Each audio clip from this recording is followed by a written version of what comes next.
first I was afraid, matabang lahat. Pero sa meaty, sarap ng Nord Cubes. Now they're wanting for more.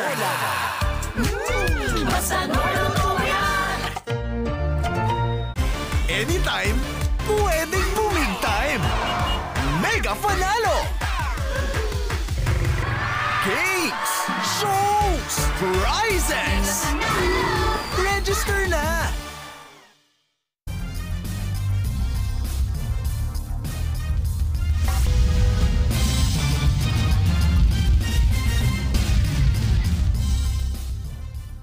At first I was afraid, matabang lahat. Pero sa meaty, sarap ng Nord Cubes. Now they're wanting for more. Basta Nord yan. Experience Vibe live. Join us at the studio. Just scan our Vibe QR code or go to Vibe Messenger and click Reserve now. Book your slots individually or by group for free.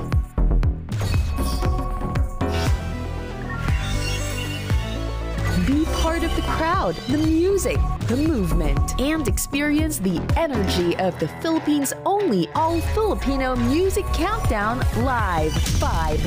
Tuloy ang paggamit ng siyensya para makamit ang hustisya.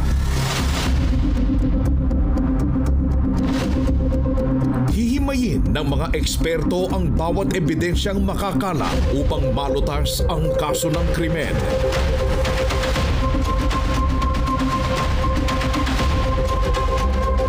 Gas Abelgas Forensics tuwing Sabado, 10:15 p.m. sa TV5. Hey, I'm back! Walang puklat na sayang hatid ng bago ninyong kapatid. Ito po ang top 5 mga kwentong Mark Logan. Ito na nga mga Mars. Samot-saring mga kwento na tunay namang kabibiliban at kaaliwan. Logan na yan! Ima-Logan na yan! Ima-Logan na yan! Anong mga kwento mo?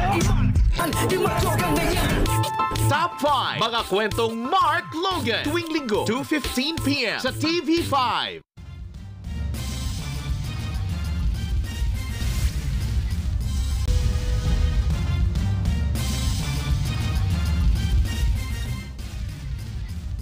At first I was afraid, matabang lahat. Pero sa meaty, sarap ng Nord Cubes. Now they're wanting for more. Basta Nord yan. Ngayong linggo sa kwartong puno ng kwento, bibisita ang OPM Icon Band, Apo Hiking Society. Always nice. Mabuti nahanap namin yung men's room. Grabe. Ako, mapasok mo sana ako sa ladies eh. Naban kami sa radyo, TV, all government venues. Politics is so big here na talagang gumawa ka na isa. Wow! Di ba? Change of career. What? We're just artists expressing ourselves. Abangan sa Jano and Stan are in the men's room. Sundays, 10:45 p.m. Hey, I'm back! Walang puklat na sayang hatid ng bago ninyong kapatid. Ito po ang top 5 mga kwentong Mark Logan. Ito na nga mga Mars. Samot-saring mga kwento na tunay namang kabibiliban at kaaliwan. Logan na yan! Ima-Logan na yan! Ima-Logan na yan! Anong mga kwento mo? Ima-Logan na yan! Top 5 mga kwentong Mark Logan tuwing linggo 2:15 p.m. sa TV5.